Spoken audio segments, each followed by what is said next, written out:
Welcome to Fort Dram and Goal. We were going to take 12 seconds of silence to respect the great GOAT, but a lot can happen in that time, like a untimely draw play or a defense completely letting down the heroic quarterback. So, grab a glass, put the game on mute, and take a listen. Let's do this.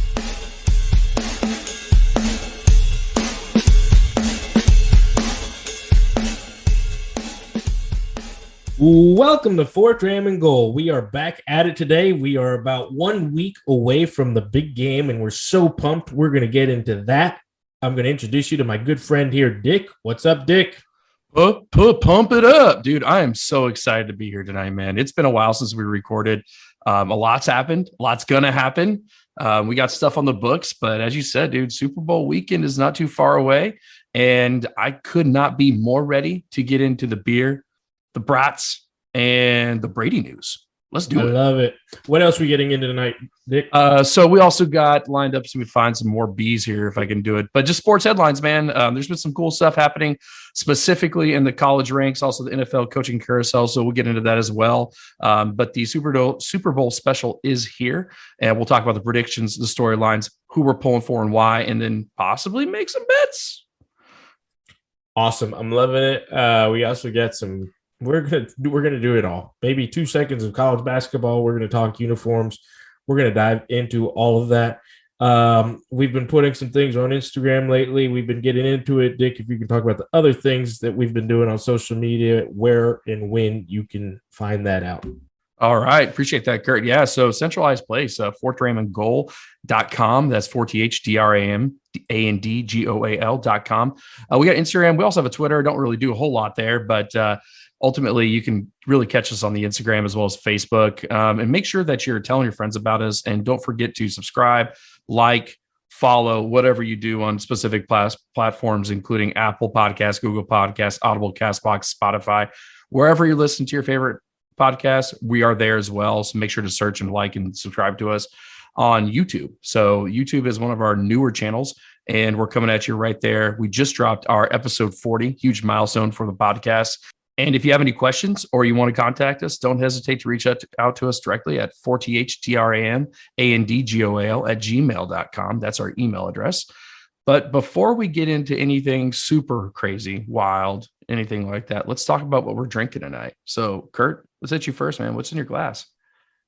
Thank you, sir. Always a phenomenal job with that. I don't know. Do you want to talk about what I'm going to be drinking tonight or what I've been drinking? I think we both drank a little bit of some brewskis before we got on tonight. Yeah, man. I just posted a new Insta shot of the Hoppin' Frog the morning after. I love the way they name this stuff.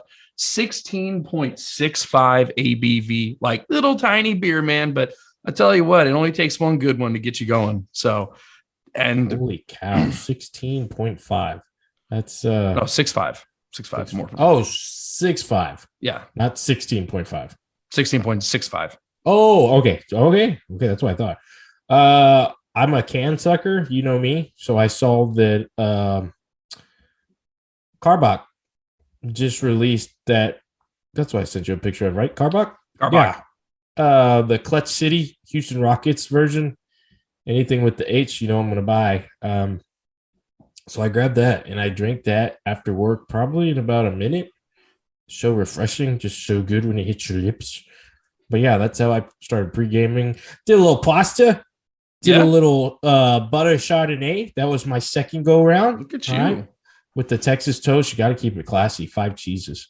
Nice. Yeah. So now we're into this. And now I will tell you what I'm drinking. And I went in, I believe it was last week. And I was like, you know what? I deserve a good bottle tonight. I deserve a good bottle. And now we're just all over the place because we were doing the Scotch. We did Texas whiskeys last year. And now I'm on my second week of doing a Texas whiskey again. But I went ahead and I grabbed one of your favorites that I had not tried. Still Austin Cask. I think we've had this stuff about enough. Like, throw a little sponsor if you guys, I think you had to rename it last night, though, right? I did, but we will talk about that in a little bit.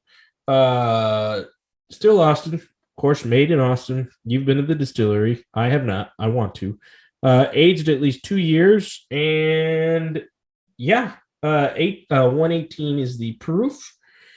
And as you can see, once again, by the look on the bottle, now this does have a lot to do with last night, but there is quite a bit gone. And I actually had a good couple pours with a buddy last week. He enjoyed it. So yeah, I'm excited to give you my thoughts and overall tasting and nosing notes on that. So, my friend, what do you have in your glass tonight? So I'm going to kick it TX style with you as well. I actually did pick up that TX bourbon that you recommended on our last show. Not a bad choice, man. Not a bad recommendation. Actually pretty much enjoyed it. Now, remind me, you had not had, were you like me where you hadn't had it in a while, or had you never had it? So and did you get the bourbon or the blended? I had the TX blended before. I'd got that like 2-3 years ago or something like that. It was brought to me. Really before, I think I really enjoyed TX or Texas whiskey in general. I drank the whole bottle. But now I picked up the TX bourbon. And you enjoyed it? I did. Yeah.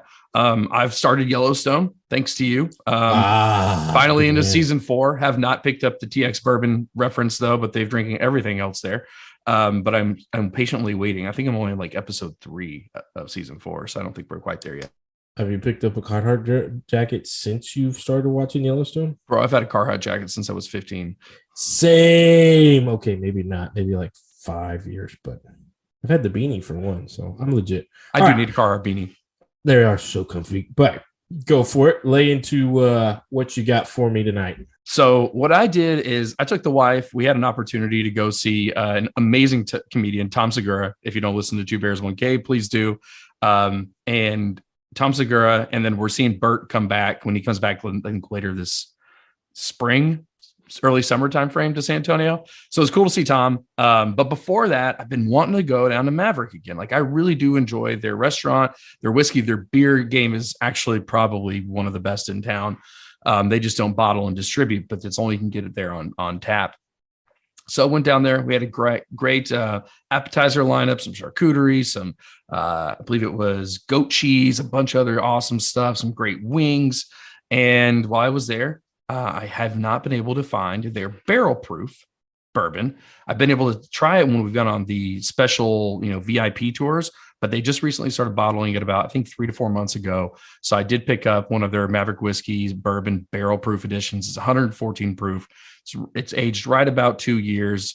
And I am super eager to go ahead and review it on the show tonight. Nice. I'm going to have to ask you a very important question at the end of this episode, but I'll wait. I shared some geeky news with you having to do with that this weekend. You want to nerd out for a little bit? And you know me. So we've had an episode. You have to go back. That was episode what? 20 something. So there's a episode from the first time that Dick went to the distillery and gave the whole history of Maverick whiskey, cool Texas whiskey stuff. Definitely check it out if you want to, or go check out the distillery. Episode 30. And I am reading a book that I went down what I'll say is the Rogan hole a while back in a great episode with the author of this book, Empire of the Summer Moon. Okay. I've been listening to it for a while now. It's the story of Quanah Parker and the Comanches. Dude, woo! You want to talk about savage? Dude, okay. Yes, I knew they were savage. But like from the first couple pages, it's like, holy cow. Rough. That's all I'm going to say. Rough. The Comanche were the ones who like coined the scalping term, correct? Scalping is first base compared to like, I would have taken the scalp and been like, okay, let's call it a day. Let's do it. It's rough. But there is an interesting part where they bring up Mary Maverick's name. I won't give a lot away. It's, in reference to it's history. It's not a fictional tale. So, well, it has a lot to do with San Antonio, actually, and the council house fight of 1838, 40, something in that time. There's the plaque there still in San Antonio. Maybe you'll go check that out. Yeah, maybe. But Mary Maverick, wife of Samuel Maverick, who that delicious whiskey that you are drinking tonight is named after. Mm-hmm. Story of her kind of taking care of a girl that was, just tortured, and then you can read the rest of the stuff. But I was like, whoa, Mary Maverick, wife of Samuel Maverick, favorite whiskey of Dick. Got it. All right. So it all tied together. Anyway. She was actually the mother of the first Anglo child born in Bear County.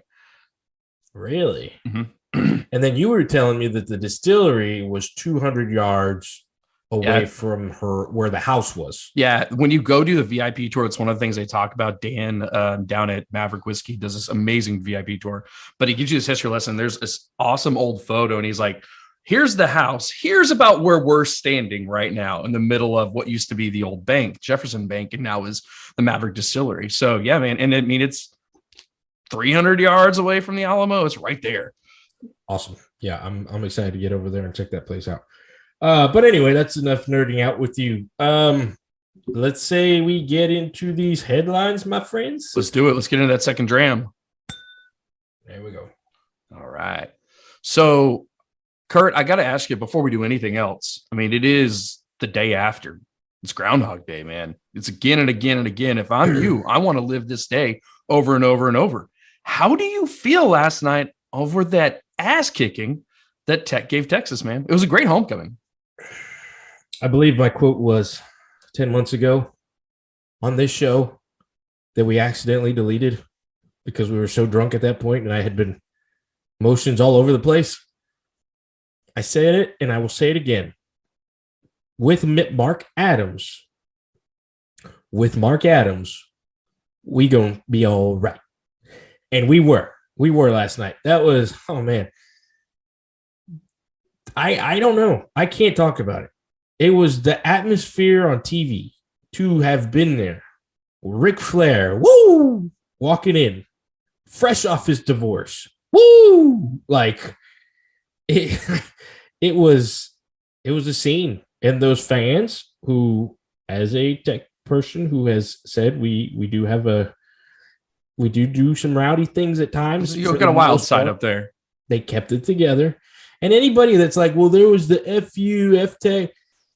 I'm sorry. That is what happens when you have a program that's called a hostile environment in college basketball. That's what happens when the teams care about their programs in basketball and get emotional. Yeah. Have you never been to a Bama LSU game? Well, and the game before that on TV, it was Maryland versus Michigan State. It's like 1/3 of the crowd at the Tech game, and they're screaming, fuck Tom Izzo, which, God, what's wrong with Tom Izzo? He's Tom Izzo. So it's just one of those things. So that, it was great, though. I had to cover, I love still Austin.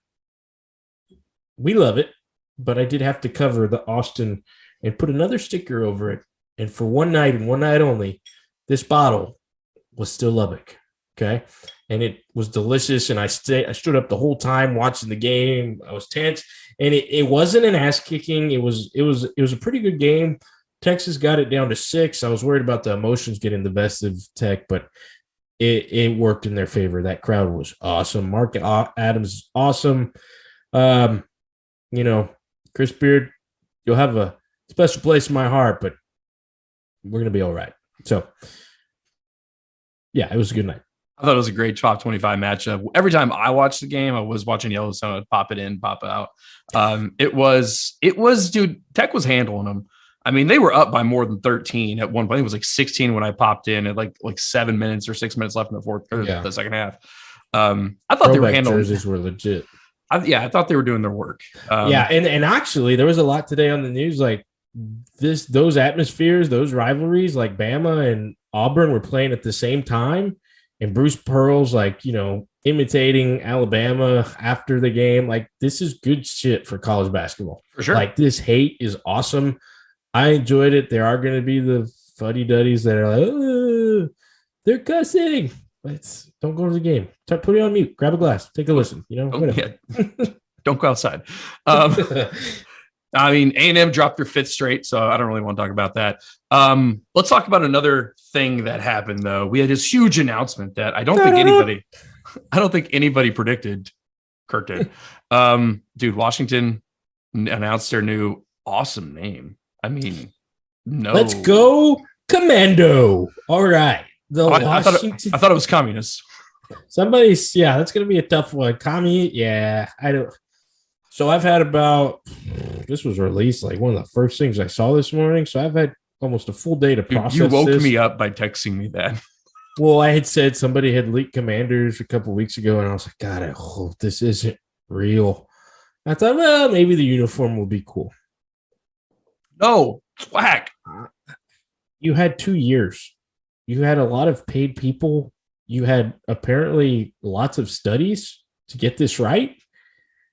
The Cleveland Guardians did a better job in about 4 or 5 months' time than you did in 2 years. I thought the Cleveland Guardians. Okay. I had to remove myself from the situation because I was not a Cleveland Indians fan. As I said I was a Major League movie fan. I love the hat. I had very little investment in the Cleveland Indians, so I had to watch it as, outside and talk about a fan, and thought Guardians, cool, different, the bridge. I hate this, and I'm not even a Washington. I have no association except for like the passion we had for Sean Taylor going up, as every other football fan did. Like, this is bad. That's bad. This is so bad. It's the bad. Commanders. You had 2 years. Commanders in your uniforms. You said, let's put some lines on the W from the football team logo and let's roll with it. That'll do. So, 2 takes on this. I'm fired up. By the way, one, they took the path of least resistance from anybody that bought a Washington football team. No resistance. Yeah, no, that's what I'm saying. Like, literally, you didn't change anything enough where someone that bought a Washington football team thing would be like, "Oh, I feel gypped. I want a refund." This is a complete money play for them. This is the least fiscally impactful. If you bought a Washington football club, but people did. But they impacted themselves the least fiscally. This was the path of least financial resistance. That's the way I'd put it. My favorite take on this, though, isn't anything anybody said today, but it was a tweet I saw of an interview that Chase Young did like 6 months back or something like that. And they were going through possible names and they came to Commanders and he was like, F. Instantly. Everybody said, as soon as like they even had fans like trying to work with it, and it was so cringeworthy. Like, there's videos like, let's go Commanders. I don't know. They should just use doesn't even roll off the tongue. Like, what was that? They should just use like their mascot should be the toy from Toy Soldiers that Tommy Lee Jones did the voice for in the movie from the 90s. Like, it was so bad. Or the Green Army Man from Toy Story. Yeah, something like this was. And then it was like, oh, we ran into obstacles with Red Wolves. You're a professional football team. Pay somebody. Please. Like, the Guardians got sued within like their first week by a roller derby team. They took care of it. You could have taken care of it. I'm so mad because you know how like I get about uniforms and logos. Seattle Kraken fucking nailed it. Great. Awesome. Guardians. Like, but did you see what the Sugarland Skeeters, the Houston Astros minor league organization, changed their name to and hit a home fucking run? No. They are now the Sugarland Space Cowboys, and their uniforms and their hats. I'm gonna have to get one now. Who doesn't love the movie Space Cowboys? And I feel like they just like, hey, let's go with Space Cowboys. Do we need to put a committee together? Do we need to survey people? Oh, they said survey says kicks ass. Let's do that. Washington. Wow, we were running into obstacles with the Red Wolves because the University of Arkansas State already had aren't they Pine Wolves or some shit? No, they're the Red Wolves. Oh, Pine Bluff. There's a Pine Bluff something. You're telling me you couldn't fork over something to use the name? And what was the other one? There's similar. This was an ESPN article that was going through the process. There's already a Timberwolves. What? Like, dude, the Seattle Seahawks paid A&M a royalty on the 12th man thing. Like, just do that. Like, whatever. And that was a fucking slogan. But Red Tails, Red Wings, fucking, what was it? Well, not the Red Wings, but Red Tails was good. Red Tails, Red Wolves, Sentinels. Sentinels. Like, that's what was my vote. I never thought that like football club would compete with anything other than maybe Commanders. And then the uniforms. Oh God, there was so much potential. So much potential. I didn't think that Pigpen was going to be that. Like that would have been better. That would have been better. I'm not going to argue with you. Moving on. All right, moving on. Let me get you on another hot topic here. Coaching carousel. We're not going to do a whole segment tonight, but got a couple things here that we I told you so. So Jim Harbaugh, literally 4 hours ago. So. Literally 4 hours ago, it seemed like he was taking the Vikings. Sucks. He really, really sucks. I had it in the bag. Told Kurt, told you so, and he's like, "You did." And then as we start recording, literally there are tweets or there are Reddit posts, sources saying that Harbaugh has called Michigan and said, despite interviewing, he's still going to come back. I called Jimmy. I said 2 words, unfinished business. And he said, you're right. And then it was released. Yeah. No, got closer than I thought. I did not think he was going to be with the Minnesota Vikings, even though after further consideration, it did make quite a bit of sense. I thought definitely maybe Las Vegas, but I was not expecting that. And then his connections in Miami, I was not expecting Minnesota to be the team that almost made you right and me wrong for once. But at the end of the day, Kellen Mond is a hell of a talent, dude. That's what is drawing him there. Bigger story. Yeah. So Harbaugh is staying at Michigan, and at the end of the day, Kurt, 1, Dick, none. Okay. Ditka. Have you been seeing Ditka's like tweet game lately? No, I'm pretty sure he hired someone though. I don't know. Check it out. He's ruthless. He's ruthless. Why would he not be ruthless? Somebody like complimented him today or something. He wrote right back, "Cool. I'm still not adding you, like following you." Just brutal. Yeah. What else we got? What else we got in the coaching world? And I think like the story that's going to keep developing, we'll probably keep talking about this as it kind of goes along track. But the Brian Flores now saga. I mean, it has become a saga. Not just why was he fired? Where's he going to land? But the whole giant situation, NFL class action lawsuit, Bill Belichick, apparently old man texting.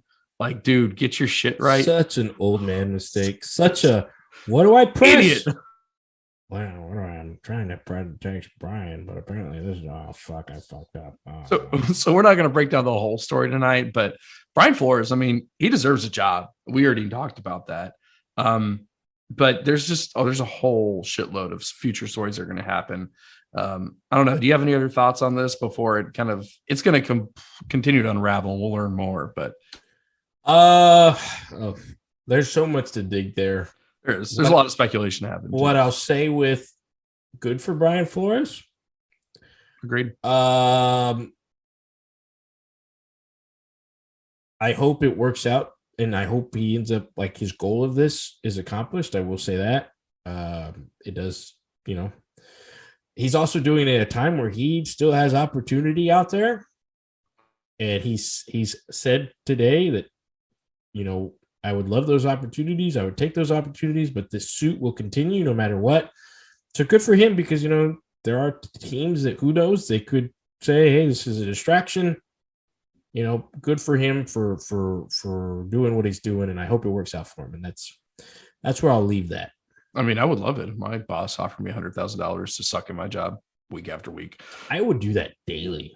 I do that daily. I just need the $100,000. That'd be great. If you could do that, that'd be great. If anybody's listening and you wonder why your Amazon packages don't get there on time, it's because of me. I should be getting paid $100,000 a day. That's great. All right. So college football, Williams finally landed to USC, completely overshadowed by what we're going to talk about later, but I'm glad he's going to be reunited, I guess.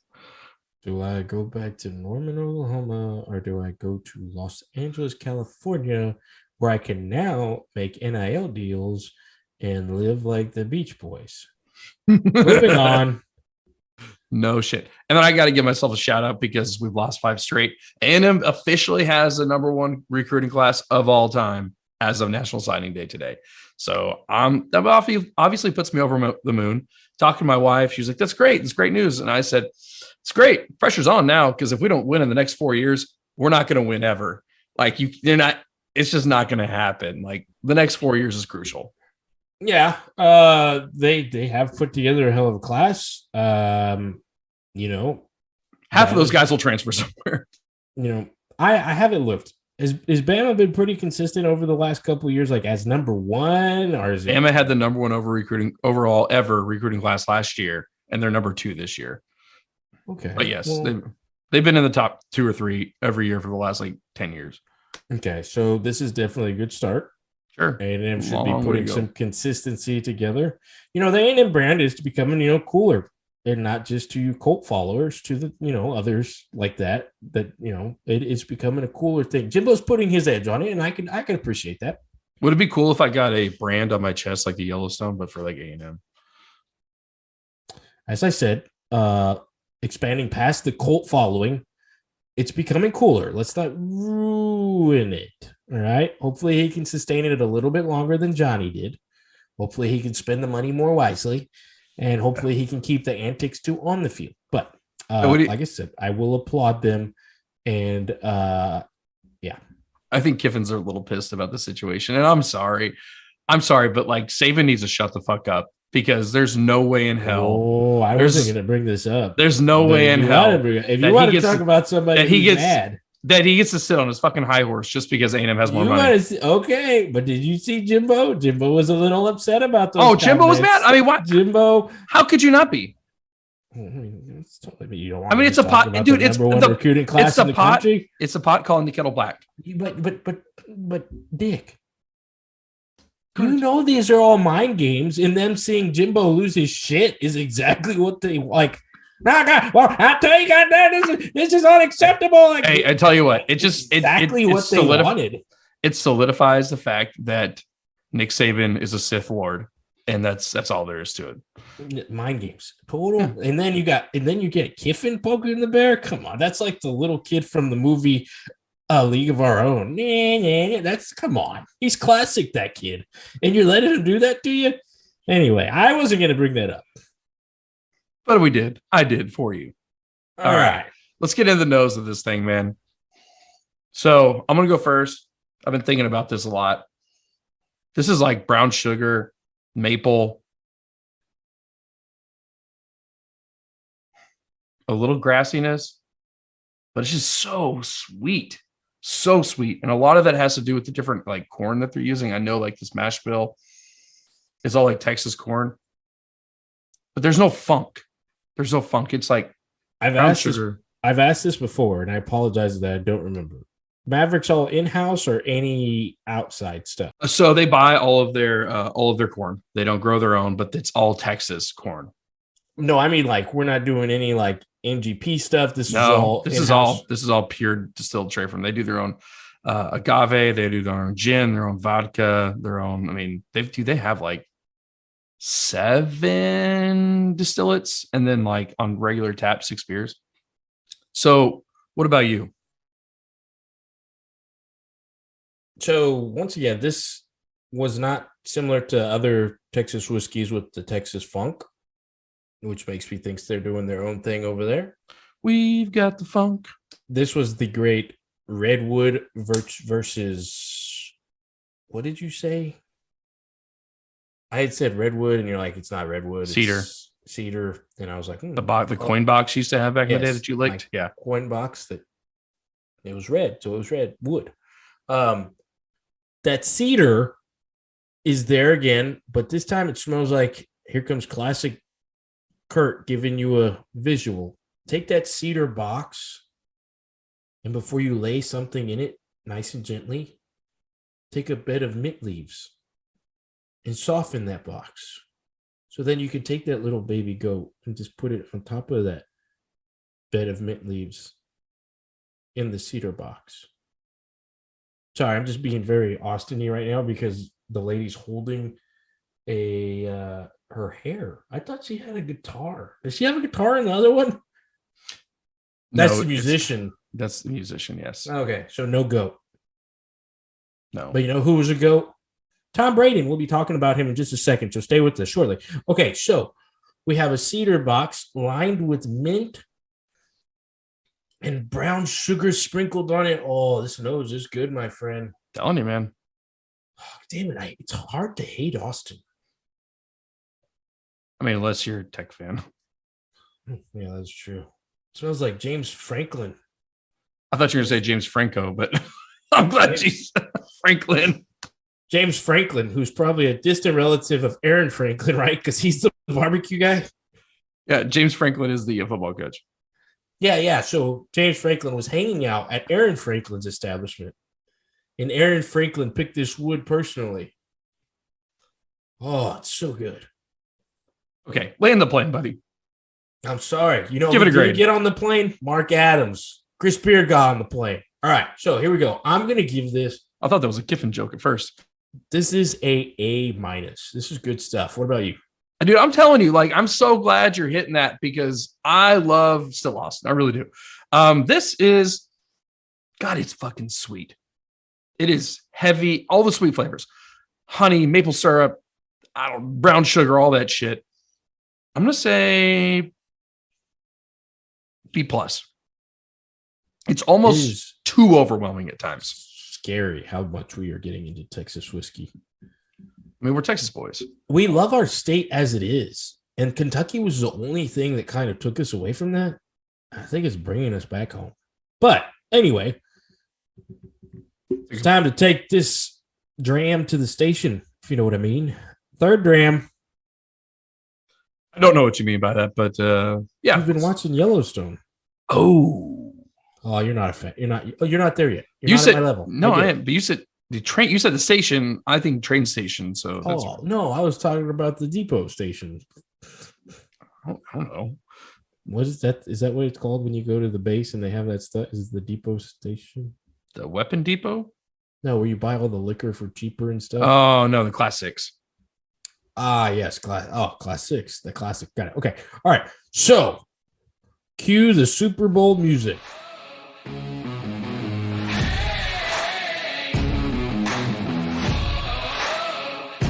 Let's do our Super Bowl special. Predictions, storylines, halftime. Who are we pulling for? Bets. It all starts right now. Let's do it. All right. So predictions, good sir. I think that's where we should probably start. Let's go ahead. No. All right. I don't want to just do predictions. Let's keep predictions and let's go in order. Let's go storylines, halftime. Who are we pulling for? And then predictions. Producers, can you go ahead and set that up for us? Thank you. All right. As our producers fix that for us. Definitely not Dick typing it in himself. So before we get to the Super Bowl itself, holy shit. Was that divisional round not the greatest weekend of football that's ever happened in your life? Yeah. I mean, yeah. It kept me entertained. Thank you for that divisional round. Everybody was a part of it. It kept me entertained while sitting at a airport bar for 6 hours waiting for my flight. I don't know how I would have made it through. And then to get home and steaks, dude, no way. I'm not paying airport steak prices. You fucking kidding? That's what you do. You do cocktails in a steak when you ever have a hangovers too. But yes, a layover more than 2 hours. Oh no, dude! This was a 6 hour. Got to the airport early because my partner in crime had to catch a flight way earlier than me. Nice. Anyway, so continue. Where were you on this wonderful layover? Were you with the nice people of the city of Phoenix? Oh, yeah, that is a friendly batch to be around, isn't it? I mean, yeah, there's definitely some batches there. But no, it's a good group. Got to sit down, have some good food. Quite a few Goose Island IPAs, so they got me a little buzzing before my flight. No complaint there. Not familiar with Goose Island. It's pretty solid beer. Indian style most of the time, right? No. Don't they do the Indian pale ales? And I don't know. I don't think so. I just always have their IPA. Anyway, point of it is, yes, it was a fucking amazing divisional round. I mean, what else is there to say? I mean, hands down, like the memes about, can we just cancel the playoffs and watch the Chiefs and Bills play 7 more times? Like that should have been it. I mean, that was it until you got the Chiefs versus the Bengals. Yeah, I mean that was a. Oof. Did Mahomes does his ego take a hit? Like, does his legend take a hit? I think so. I think it's unfortunate, but yeah, I think you have to start asking yourself who's the best quarterback in the AFC right now. And I don't Is it? think. No, we'll save that. We'll save that. Okay, But fair. I just want to say his name one time. Joe Burr. That was me being cold because he's ice. Okay, so let's go the other way. Garoppolo, see you. Have a nice life. Yes, I've been saying for years Garoppolo's fucking trash. The only reason that they were even won as much as they did is because of Deebo Samuel. Without Deebo, they don't even make the playoffs. Was Deebo Samuel on the team that went to the Super Bowl? No. Okay. So who got him to that Super Bowl? And who was a 5-yard pass away from being a Super Bowl champion like the likes of Trent Dilfer and Brad Johnson? You just made my case for me. Those are both trash quarterbacks. But they have Super Bowls. Does not change the fact they're trash quarterbacks. I know. I was just trying to put up a little fight for Jimmy. Just some respect. He's out the door. He's gone. Sorry, buddy. But I don't even know where you're going to go. I don't even think you're going to be a starter next year. I don't either. Like, it's not possible. There's too many good quarterbacks on the market right now. You have a good became Brock Osweiler without being as bad as Brock Osweiler. He had more luck than Brock. I don't know about that, but I mean, I'd rather take a retired Jay Cutler than fucking Garoppolo right now. Whoa! Don't talk about the greatest cigarette smoker of all time. I'm not. I'm saying I'd rather have it. So, any shockers? The Rams beating the Bucs was not a shock. Was the Bengals beating the Chiefs as big of a shock as everyone was making it out to be, or were you kind of like, I could see that happening because they beat them a couple weeks ago? Exactly. You saw him do it a couple weeks ago. I think start of the year, it's a huge shock.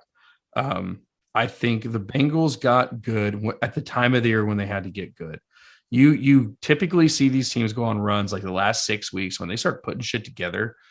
They're in sync going into the playoffs. It's so momentous. You can have every superstar on your team, but if you guys are not in sync, unless your quarterback's Jimmy Garoppolo, Deebo Samuel, that was their quarterback. It was consistent with the rest of the year. It was like when the Chiefs offense was on, it was on, but when they were off, it was just inconsistent and bad. And that's what happened. Like, it just a completely different aggressive to. That's it. No, I think you nailed on the head right there, because I really think that the Chiefs at times this year, especially in the Cincy game, they went from being in fucking sync in motion, not scared of shit, to being scared of losing. And I think with the Bills game, they were like, we have nothing to lose, end of the game. Let's go win this bitch. But when you're Patrick Mahomes, that you are the highest paid NFL player ever, you have a weight on your shoulders. You're like, shit, I don't want to lose. And at times when you play timid, when you're afraid to lose, you don't win. And that's what I think is going on. That's where I'm at. It's not that they don't have the weapons. It's that I think that they are like, fuck, we have so much expectations. Since they had no expectations. They have no expectations going to the Super Bowl. They're 4.5-point underdogs. That's what made them scary. Yeah, exactly. I agree. No, I agree. I think Pat does take kind of a hit there. We'll see. You know, it kind of depends on what he does from here on out. Burrow's similar path, man. I mean, second year kind of goes back to what I'm saying. These dudes that are going to be dudes as quarterbacks, they do it quick and they do it fast. It's not often that they sit around for a couple of years, or it's not often that they get a try at first and then they get like so much better. I mean, these guys are doing it and they're doing it quick. And the other guy that should have been in that game, Josh Allen, is another, prime example with that. I mean, these guys are starting and they're going to be good from the get-go. So it's hard when you kind of say, well, what about this guy that's, sat around for 2 years, or this guy that he's going to get better. He's going to get better. Like, the verdict's going to be out on Zach Wilson. He didn't have the greatest start. Nope. We'll see what happens to Trevor Lawrence. I don't know. Trey Lance, yeah, he kind of had a very small sample. That kind of goes to like Mahomes sat his entire first year. Yeah. Trey Lance kind of got 2 starts, so we'll see. He's got to be your starter next year, though, right? Trey Lance. Oh, absolutely. Okay. Yes. You invested that pick in him. He's going to be that guy. It's the same thing that kind of like, put it this way, the Packers in that same draft, if I'm not mistaken, put like the 20-something pick into Love, and Rodgers has said you picked him for a reason. So yes, I absolutely, with that second or third pick, he's their future.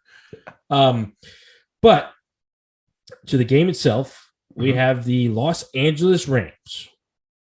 Did I say St. Louis earlier? Same team, same concept. Who gives a shit? Nobody noticed.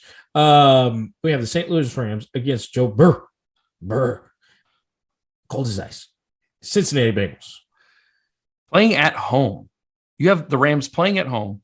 Isn't that crazy? It's only the second time ever, and it's happened in back-to-back seasons. Yeah, very weird. Somebody should have made a bet on that. There probably was a bet on that. Uniforms are a big storyline for me. The Rams are obviously going to have a big edge on that. Cincinnati came out today. They'll be wearing the black jerseys. Classy. Wait, so are we going to have black on? Are the Rams going to wear the wall white or the blue? They better wear the wall white, because if they wear that Tide commercial thing where like that just jersey didn't get washed enough, I'm going to be very, very upset. What if they pulled out like an alternate all yellow with blue accents? I like you the way you're thinking there, but I think it'll be maybe I don't even know if you could do blue black. I just like color on color jerseys, man. Like, I don't like when one team wears white. Just don't. Well, they did that. Remember when they did the red Bills against the green Jets? Like, colorblind people were losing their shit. I love it. Like, yeah, I don't think they'll do that, but I'm assuming it'll be white Rams jerseys against black Bengals jerseys, and that's just the shit we're going to talk about because we're that pumped up about the Super Bowl. Yeah. Stafford's a storyline. Holy cow, Detroit. What did you do to that poor guy for 12 seasons? That poor Texas kid. You did that to him. This is your fault. And he still may get a chance to ride off to the sunset against Joe Cool. I don't know if there's ever been a guy as cool as Joe Burrow. I just love the fact that we're seeing, like, we live in an age right now where MySpace was around when these guys were in high school and like early days of Facebook. And so we have all the social media posts of them just like posting bathroom selfies or like the total douchebag look back in the day. So you're getting like Joe Burrow wearing his tight ass shirt and like, and Stafford with the pop collars with the solo cup. Like that didn't happen 10 years ago. You didn't have those pictures of those kids growing up. And that's who your quarterback matchup is. I love it. Several pictures of me like that floating around. That's what I'm saying. Like those are our guys. Those are us back in the day. If we would have made something of ourselves. Yes. Then they'd have those pictures. Still working on that. There's still a possibility of that.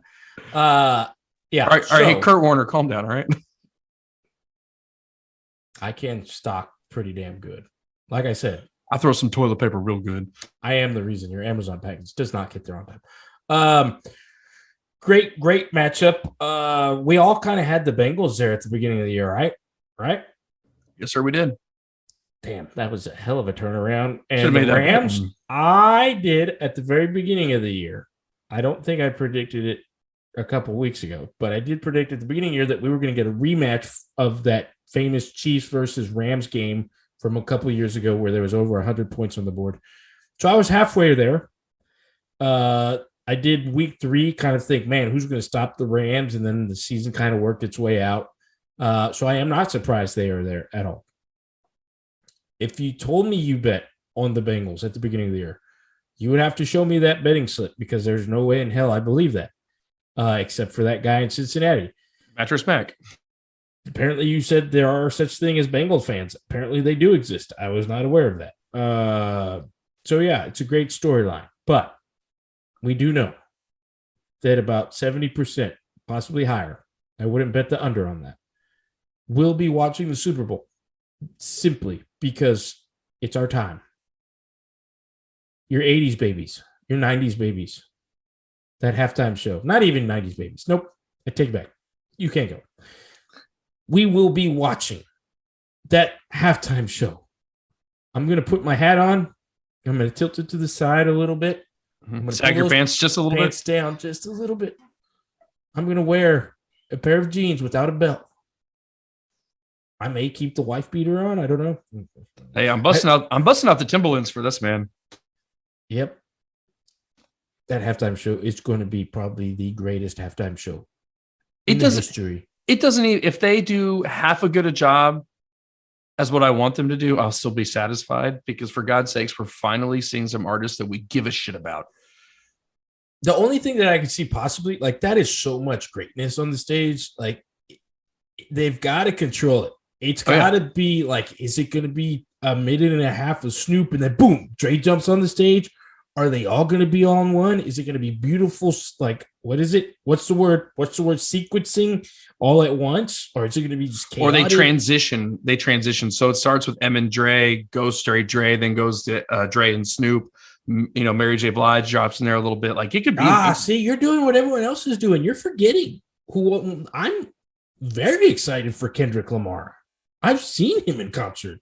The dude is a great on my list. So but they don't have songs with each other that I'm aware of. And I could be wrong, but like Kendrick Lamar could open it up. I am okay. Good. I'm happy that I'm wrong, but that's what I'm saying. They can weave it all together with the artists and it could be beautiful.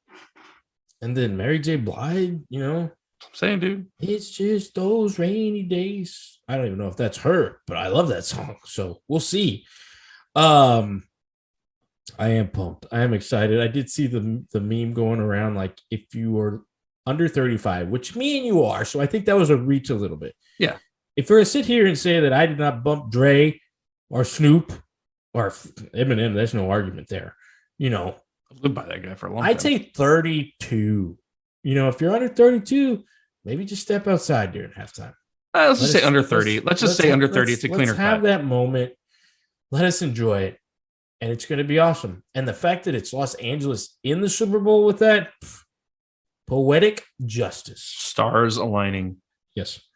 So we are excited about that. So the game itself, before we make our predictions on what is actually going to happen, because that's the way it's going to be, who are you pulling for and why? I mean, we're saying the same thing here. How can you not pull for our Texas boy? Because that other quarterback's really, really, really cool. He is, but he's not from Texas. So sorry, dude. Like, yeah, but Stafford was born. And it's the fucking Bengals. Yeah. Stafford's a Texas high school legend. Turns out he wasn't born in Texas, so I forgot where he was born. Doesn't matter. I wasn't either. Oh, yeah, that's right. So you're not a Texas boy. I am a thoroughbred. Inbred? Whoa, we got an inbred joke. Took 40 episodes, but we finally got there. Yeah, it will be. I told you, it may be sad, but I think the uniforms may be the deciding factor in this one for me. I take that back. OBJ, he gets hated a lot. He should not be hated a lot. I want you, with your making the faces right now, I want you to YouTube OBJ fan interactions and tell me you don't like that guy a little bit more. I'm not saying I don't like him. No, but your eyes are saying it. No, my eyes are saying like just that's the rest that's of them. The guy that you care about. Why don't you call Baker Mayfield? Why don't you guys hash it out? I think that okay, so I gotta say this. Like, one thing I didn't predict, I don't think anybody did, is that Cooper Kupp would have the best receiving season of all time. There was no warning signs like the last 2 years. I mean, I thought he was good. There you go. I thought he was Wes Welker taking good. The time away Edelman from OBJ, good. Stepping on him while he's down, going to Cooper Kupp. No, I actually would. That good for him. Good for him. But back to OBJ. Von Miller's going to get another Super Bowl win. Fingers crossed. Like, Aaron Donald's finally going to get his ring. That's what he's been fighting for. Like, how can you not love these guys? I think that Joe Burrow and Jamar Chase in the squad, who was sitting and playing pickup basketball a couple of weeks ago. Yeah, no, dude, I'm pretty sure I kept playing against him on Madden. So I have so much time to do that. Really, though, like, these guys, they piece the right team together. Some people are hating on the Rams because of that, but these guys are put in their time. Stafford's been in the league 12 years. OBJ's been in the league 8 years ish. Right, you have so many guys that have done their time, and I hate to say it, but they deserve it. But they've gone through the reps, they put in the work. Like, I think this is their time, this is their one. The Bengals aren't going anywhere. They're not. We'll get into the Brady retirement here, but I have a theory on this. Yeah, I want to hit that coming up when we talk to the quarterback question you have later Sure. going on. But I just don't think, I think that the Bengals are so young, we're going to see him again. Yeah, and I think Burrow would have instant like Mahomes effect, like when he won it, so Yes. quick and everything. He would definitely be a $600 million quarterback. Yeah. It's tough though. I don't know. I'm pulling for the Rams because of Stafford, Texas guy, put in the time, like you said, OBJ, the uniform. So I will be leaning towards the Rams. But if Joe Burrow is holding up the Stanley Cup, holy hell. If Joe Burrow, this cash drink is pretty damn good. If Joe Burrow is holding up the Lombardi trophy, I'm not upset. I'm not mad either. Jamar Chase, not upset. Um, so yeah, I think pulling for Rams, not upset if they lose. But so who's winning? I think the Rams win. I think it's a low scoring affair in the first half, and then it's going to end in a shootout. I'm probably saying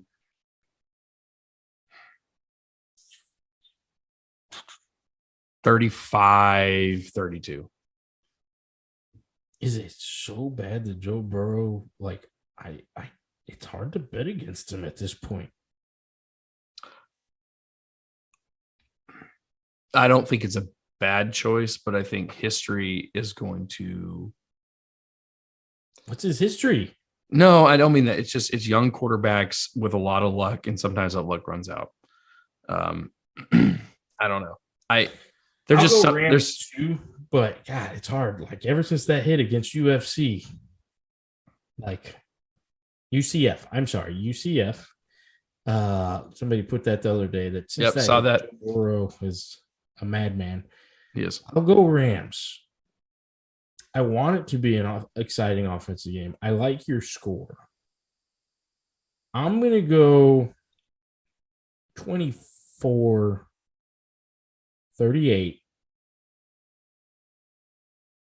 Are we doing Prices Right rules on this Rams. for the bet? No, not until you give me my Jack Daniels bottle you owe me. So I do owe you that. We can still put another bet on there. Come on. Maybe I win it back. what do you want to do? Coin flip?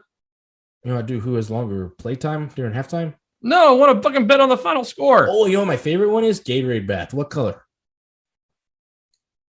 I would have won $1 million on that last year because both teams were, red. So blue. What if it's orange? And the Bengals won. Yeah. Yeah. What do you want to make a bet? What do you want to bet? It's about we're picking the same team. Yeah, but it's let's do the final score. Okay, sure. All right. Vegas, or are we doing like Vegas closest, or are we doing like Prices Right rules? Closest without going over. Let's go Vegas. All right. So it's basically then you'll explain everything to me. And then when you lose, you'll buy the first round when we get together for barbecue. So I'm going to call Vegas rules and make sure it's just on air right now. It's our combined score. Mm-hmm. Whoever's closer to the actual combined score. Okay, sure. All right. So 35-32 and 28-24. No, I said 38-24. Oh, that's a big margin. Mm-hmm. I think the Rams pull away at the end with experience. Okay. All right. So, moving on. All right. So let's get into the palate. I went first on the nose. I can go first on the palate, or I can give you the seat. Packing some heat. Yeah, go for it, buddy. All right. So the funk starts to come out, the grassiness, the Texas funk starts to come out on the taste. There's still hints of brown sugar, but it's more burnt. It is caramelly. It is funky.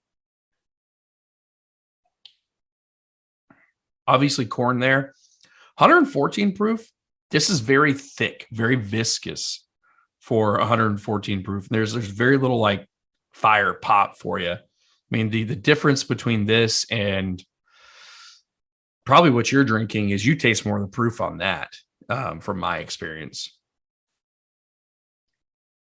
This is just so oily that it kind of like weighs it down a little bit. But I like it. I'm going to give it an A- on the palate. but you have to like Texas corn. Good stuff. I will say, I do like the nose on this a little bit more. It is just about right for 118. I will say that the heat is there, not overly does it. That wood flavor on the nose kind of turns into a grassy flavor on the palate. It's like a hot vanilla grass. Still very, very good, but not as good as that nose. And it's still amazing what they're able to do with this for being a 2-year-old. Like, this is good stuff. And once again, not comparable to many other things that I've had from Texas. Kind of stands on its own. That piney, woody thing kind of gives it its own thing, and I like it. So I'm going to go B because my nose was an A-. I think that the taste is at about a B. I like that because I would say it's often a consistent trait within Texas whiskeys where the nose is always like very impressive, especially when you consider the age, right? But the taste tends to, I don't want to say modify the overall rating itself, but it's an acquired taste. It's the TX didn't do that to me though. The TX, the bourbon, just like not completely kind of off topic. As I drink it, it's very, very mild. It's very mellow. It's a little more watered down than I'd want it to be, but that's probably the proofiness talking. And I get more like berries with that than anything else. And it's consistent from smell to taste. I will say that's a positive. That's a positive with that one. All right. So you ready to go and move on to our fourth dram? Yes, sir. It's bath time. All right. So Tom Brady. Isn't bad sheep? Bah, that meh. Where's that sheep? One or the other. One of them's a goat. Losing listeners by the second. So Brady, it was reported on Sunday that he was retiring. Oh, Shifty. Monday, it was like, not so fast, my friend. Maybe not. But I think he was just mad. Well, and then this goes back to Adam Schefter says no wrong. Adam Schefter is slowly becoming TMZ. When he says it's happening, it's happening. Yeah. But at the end of the day, and I think this weekend I'll be doing it, I will be buying a 12-pack of Sam Adams, and I will be throwing them down. Why not Yingling? Because he's Sam Adams. Yeah, but he's from Tampa. No. He's from Boston. He's from Michigan. He's from Boston. He's from California. From California. But for the last 20 of the 22 years, he became one of them. And there's nothing better I'd rather drink than a Sam Adams. All right, hey, cousin from Boston, calm down. Called it. We watched him from, we were kids. I was in the 6th grade, when they won the Super Bowl the first time. So you would have been in the 1st grade? So yeah, we've grown. Now we're these old guys who work at Amazon and take care of our kids. It's been a lifetime. He was that guy for me, after, when Dan Marino retired, I was lost. I needed a team. They made the Houston Texans, so that was nice. That took care of that problem. And there was that David Carr. Michael Vick. There was a little inconsistencies there. We had to get through with him. But, I loved Vic. Steve McNair, definitely. And then the GOAT. That as he was like wine. As he got older, you appreciated him more. And he definitely cemented it with the Super Bowls, but the whole going to Tampa and saying, this is mine. Poof. Classic. My journey was a little bit more rough with Brady, to be honest with you. I resented Brady for two reasons because of the Raiders loss. That tuck rule, that was always in my head, the fucking tuck rule, right? And then I finally got over that. And then you had we can't tackle a quarterback below the legs anymore because Brady broke his fucking leg. They tore his ACL. I know, but that hit had been going on for decades. Thus starting the career of Matt Castle. Where's he now? he was a starter for Chiefs after the while because of that. But no, what I'm saying is like, so I had this like I resented him because we kept fucking making all these rules for him and making the game softer. Everybody resented him until you just got to the point where it's like we're witnessing greatness. Exactly. I mean, that's you're summarizing it together. But yes, I resented him until I think the Moss era when like he was like on 4, 5, 6. I mean, I know Moss was there for 6, but I'm saying is like he made everybody around him Moss good. didn't get any of them. Oh, that's when they had that almost. That's the Giants loss because they had that almost perfect season. You're right. Thank you for the correction. Yeah, but around that time, you are like a fucking human Wikipedia of football misinformation. Point is, like, I really didn't appreciate him till like his later years, and then when he went to Tampa, I'm like, how the fuck do you not love this guy? Right. So I think it's been the recent years that I've, as an adult, really started to appreciate his greatness rather than so much focusing on the childish resentment. I think it was well, that goes into our next one. Favorite moments. Would you like me to go first? No, I'm going to go first.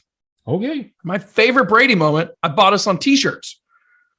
My favorite Brady moment is the parental advisory. Him walking off the damn boat with the Super Bowl trophy, drunk as shit, catching COVID that day, and like living his best life after the Tampa Super Bowl win. Like number 7, greatest of all time, solidified, live your fucking life, went home, probably did his damn thing at home too, and had a great day. And I think that right there, for me, made Tom Brady more human, and his imperfections made him more relatable. So that's my favorite Brady moment. The Austin is just pouring out of you right now. Pretty sure it's pouring into you. So. That's not even it's pouring into me right now. I will say that. Honorable mention. I just talked about the Madden moment of the Super Bowl call. Mm-hmm. I can close my eyes. Me and my buddy David are at my house screaming. We were going for the Pats because we didn't like Kurt Warner and the Rams. Go figure. Oh, you're such a fucking hater. That drive, John Madden, once again, don't do it. Let's go to overtime. I don't know about this. And then Brady just like, nah, Drew Bledsoe, you go make wine. This is my show. I'm going to get this. So that was honorable mention. I don't know.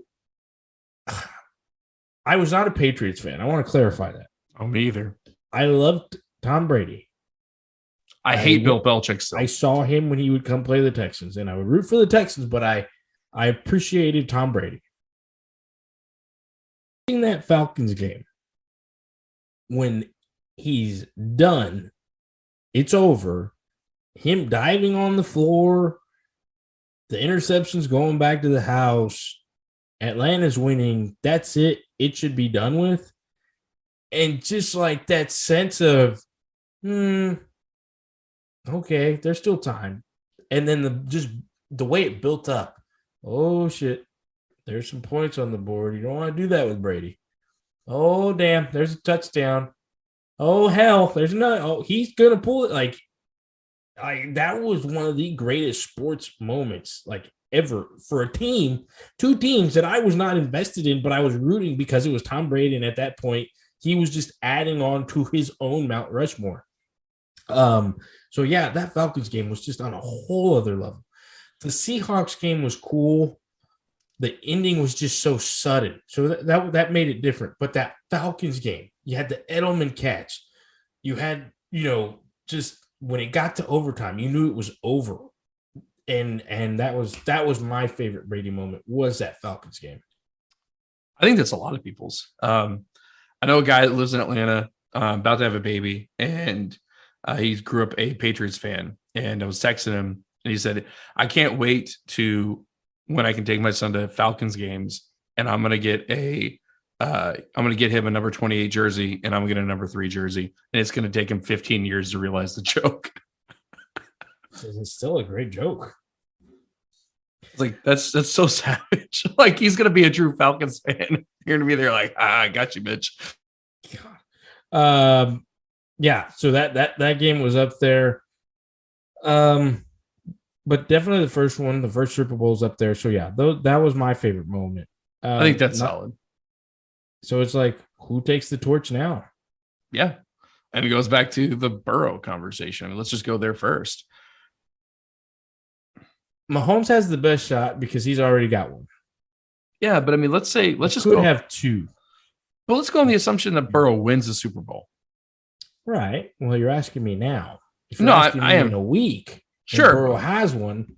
I don't think so, though. And this goes But back he's to beat that him. question. Right. He beat him twice. Does that? So here's the thing. And Tom Brady was in the same situation. He had to go through Roethlisberger. He had to go through Manning. You know, he had to go through a decent batch of AFC quarterbacks. Joe Burrow is going to have to go through Mahomes. Josh Allen, who I think may be the best of the whole bunch, if his defense doesn't just completely I can't even talk about it. Derek Carr. Derek Carr maybe whole. I think he's a great quarterback, and I think he gets ripped up for a lot more. But he's on the fence right now. Well, I'm saying, but he still has to go through them. I mean, like yes. that's still a hurdle you have to get past.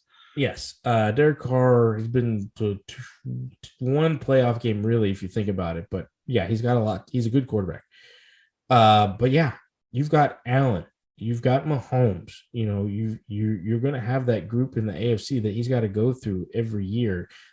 There's a pretty good quarterback over there in Los Angeles on the other side of town, even though they play at the same stadium. But the Chargers.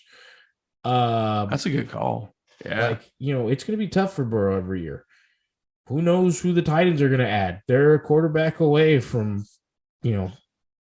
Rodgers. Yeah, I saw that today. So I don't know. That's what Burrow has going against him.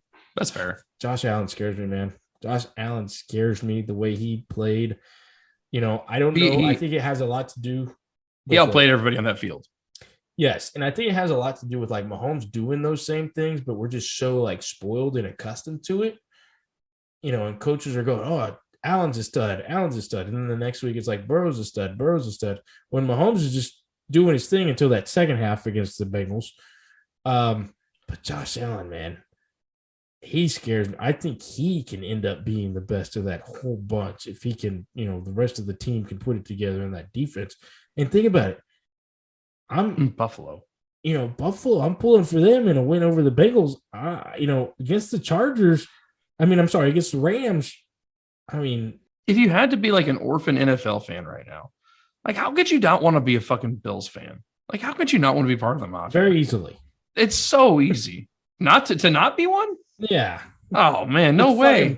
It's Buffalo, but that's what I'm saying. But like I'm not going to put my life around the city of Buffalo, but 4 Super Bowl losses in a row. There's a lot to go there, but I think Josh Allen's got. But that's what makes it fun. That's what makes it fun to be a part of that squad. No, I get it, but I'm also an Aggie fan, so I mean, you get it. I love misery. But yeah, there's a whole bunch of quarterbacks that can take it. I think we're going to be fine in the upcoming years. But you had specifically said like, who does the torch go to? Joe Burrow is a candidate. Josh Allen is there, and holy crap, we're not even another guy that we've gotten spoiled by, and he can be that guy if his team can be better. Is Lamar Jackson? Like that guy still scares the hell out of me. Sure, but these guys are a little bit younger. I don't think so. Okay, well, let's just say this: maybe not age-wise, but they don't have like Lamar Jackson's taking some hits, man. I worry about him. Physical. I can roll with that. I understand that. But every quarterback we're talking about is in the AFC. Mm-hmm. What's the NFC got going? They have Stafford. No, Stafford's old as fuck. They have. Well, you're asking me who's in the NFC. No, I'm saying like, where's it? Yeah, but I mean, saying like, give me a young quarterback in the NFC, like Dak. Jimmy Garoppolo. No, he's not gonna have a job next year, man. You're asking me once again. Your question is quarterbacks in the NFC, and I'm answering it for you. But I'm saying like, who does? Rodgers. What I'm pointing out is there's no one to hand the torch to. Rodgers. Like I can't think of one. Kirk Cousins. Holy hell! As I'm saying these names, this is depressing. I got Goff. There you go. Yeah, no, or that one, or see, and Justin Fields goes in that category where we saw a good sample of him. He's really got a kind of, I don't know. I don't know. But here's the thing. You saw a sample of Justin Fields and you didn't like it. Trey Lance, you don't see a full sample size. He has more upswing right now. Right. I mean, I just look at the NFC and I'm like, is Dak really the best quarterback in the NFC? Yes. Oh, I mean, he is. I mean, him and Rodgers, but I don't know where Rodgers is going. Rodgers gonna be the AFC next year, bro. Yeah, that's what I'm saying. Like, who else besides those two? Like, okay, as of yesterday, Tom Brady's gone. Mm-hmm. Who? I don't know. In my head, I'm going around the country and I'm like, no, not worth saying. Not worth saying. Kyler? You're right. That is one that they really flopped. They ate it hard. And I believe one of us at the beginning of the year said that they were a Super Bowl team, and one of us said they were a first round team. Who was that again? You're gonna have to correct me. I don't know. I don't remember that one. I believe I was right again. Thank you. Okay. So yeah, we'll see. The AFC definitely, obviously, has the advantage, but we'll see what's going on. What does that mean for the Bucs? Rodgers. It's either Bucks or Titans. I think it's play right now. I mean, if you're the Bucs and you want things to kind of keep just kind of going in that direction, and you're wanting somebody like Gronk to be like, why do I stick around? Oh, you're bringing Aaron Rodgers? Okay, well, okay. If you're like all the other, like they've got, I don't know who all they're going to have to sign, but if you're like Mike Evans, oh, Rodgers for 1 or 2 more years, so he finished things up? Sure, why not? When does Adams' contract expire? Do we know? He's done. This year, I think. And that's one of the things that goes into crazy would that be if Adams goes to Tampa Bay? Yeah. And they both go to Tampa Bay? And the rich get richer? Bye-bye, Godwin. We don't need you no more. Oh, he'd be a nice little supplement. Don't get me wrong. I don't know. Now we're just playing fantasy football, but I mean, that would be an easy solution if I'm the Bucs, but spoils the riches, man. I mean, crazy shit's happen. There is a team in Denver who's currently being sued right now, but they just hired an offensive coordinator from Green Bay that they could possibly bring in a quarterback and a wide receiver. So that would just add on to the AFC. I don't know. We'll have to see. Who is? Teddy Bridgewater. Never mind. Who was? You said that. Who's going to be? Was the quarterback? Who's going to be Denver's quarterback? Was Teddy Bridgewater. Somebody who's not there right now. Okay. Rodgers. Winston. What does that mean for the league? Because of the Brady retirement? Yeah. It means things are going to continue to be AFC dominant for a while. The only thing that I could see, and I can't even say it with faith anymore, is the Packers get their shit together and actually make a push. I mean, if they keep that team together and actually just score some points, they're fine. Because I think it does the league a detriment, and here's because of exactly what you're saying. I don't. The Rams become that team. Stafford's got a few more years in the tank. Yeah, but I don't know if I can put the same run together. This is a run. I think it makes the NFC one-dimensional, two-dimensional if possible. I think it's going to be, and I'm not trying to be a homer on this, I just don't see how the Cowboys have any more hurdles. I mean, they have hurdles, don't get me wrong, but like you don't have to go through Tampa. You don't have to go through Green Bay in this situation. You the Cowboys? Are you imagining the Cowboys who just lost to Jimmy Garoppolo this year and did the whole, like, we're going to kick the shitty team's asses all year? And then, God dang, why did you have to bring that up? Why did you have to bring that up? Because we're talking about the NFC being one-dimensional, two-dimensional. Like, give me another dimension. I was right again all year. Cowboy fans, oh, God dang it. They're so... If only you could, like, transpose this to fantasy, you might be good at it. I know. It's the thing. I'm so anti-fantasy. I'm so reality that I suck at fantasy. That's my problem. But Cowboy fans, they just couldn't be like, oh, yeah, we'll get to the first, like, yeah, well, let's see how we do. No, they were like, Super Bowl. We beat the shit out of the Redskins. I'm sorry. We beat the shit out of the team, huh? Because it's propaganda, man. That's all Jerry Jones says. Oh, man, statement win. We beat the hell out of the team that has no name. We beat them by 40. We're going to Super Bowl. We get to beat Tom Brady this year, or anybody. It was the writing was on the wall, and I said it all year. The Cowboys beat I think it was two playoff teams during the year.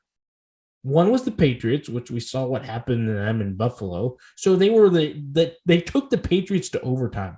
They were the equivalent to the Patriots this year. I can't even remember the other playoff team that they managed to beat this year. And they I beat the know Rams. I don't think so. I think They beat the Chargers. Yeah, they beat the Chargers barely. not a playoff team. No, I know. I'm going through my head. I'm doing.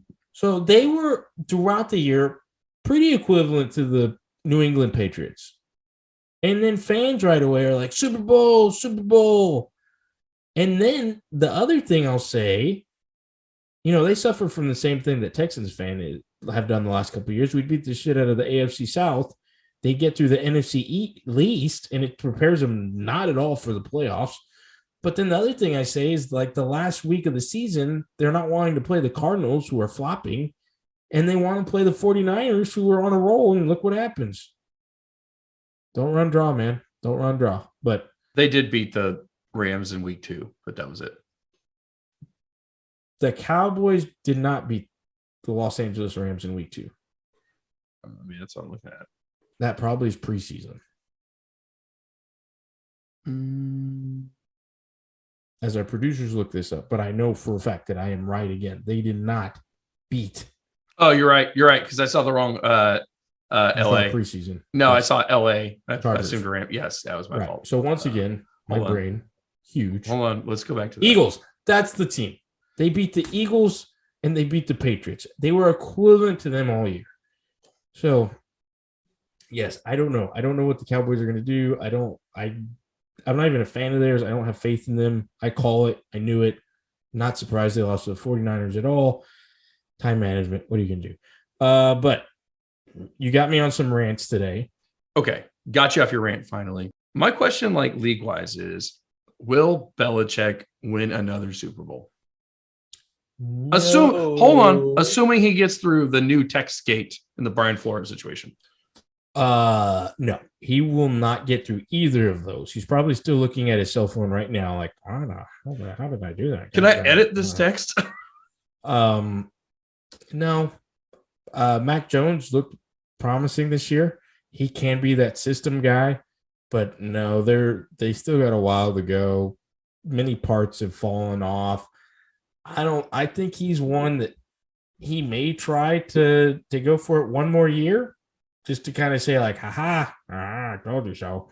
But I don't see the Patriots being that team again next year. They've got the Bills to get through, and I don't see that happening. So here's my problem with the situation, because we talked about not being a Patriots fan, right? I'm definitely not a Bill Belichick fan. Never have been, never will be. I've seen him speak. Good guy. Sure. I just have this inherent problem, and you're gonna not agree with me here, but that's fine. Let me say That's it. New. Brady made Belichick who he is, not the other way around. Belichick gave Brady a shot, but Belichick would not be memorable. It would not be one of the most winningest coaches of all time if it wasn't for Brady. And that'll always bother me, specifically when Belichick gets inducted in the Hall of Fame. But I'm not going to argue with you there. We said it last year. I kind of said it no, we've talked about this before. Yeah. Yeah. If Brady, and it was funny because we said it mid-season when the Buccaneers were not looking great at all, decent, not great. And we were like, if Brady somehow manages to win a Super Bowl, because the Patriots were nowhere near that talk last year, I was like, that's gonna put him above on that argument every time. And it did happen. So yeah, he'll get the nod on it. Do I still think Belichick, for holding the dynasty together, is the greatest coach of all time in the NFL? Arguable, but he's up there, and he is for the most part. And the only thing that throws me off is do you bring up Bill Walsh?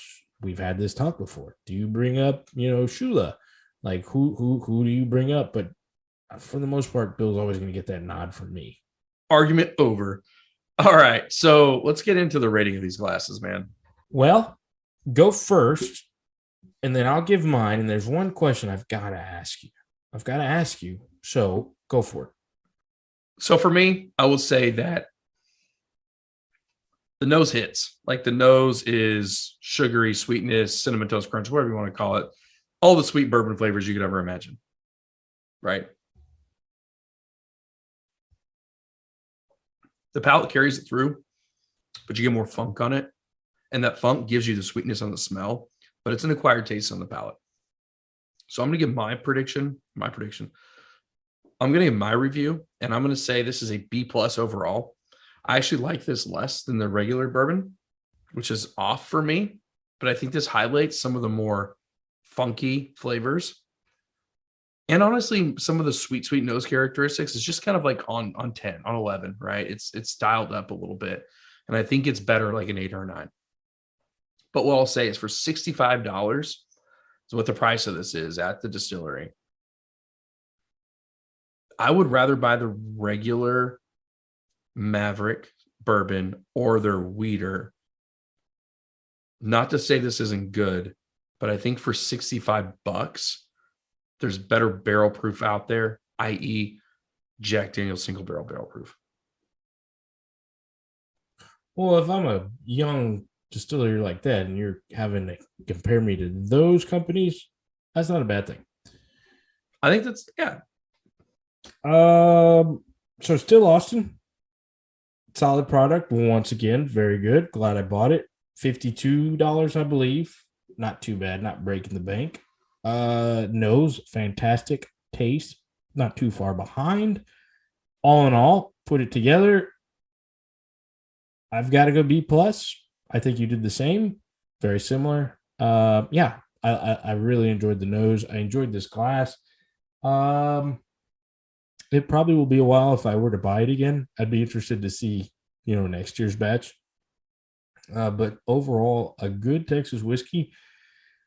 I would be, if I'm somebody bringing a friend over who doesn't drink too much whiskey, not one of the ones you go with. But if you want a cool story, tie it to Texas, gets the job done. But I would buy their, and I actually have told this to 2 people in the last 2 weeks. I would buy their non-cast strength, The musician Austin bottle, and enjoy that first, which is just delicious. So, yeah, good stuff.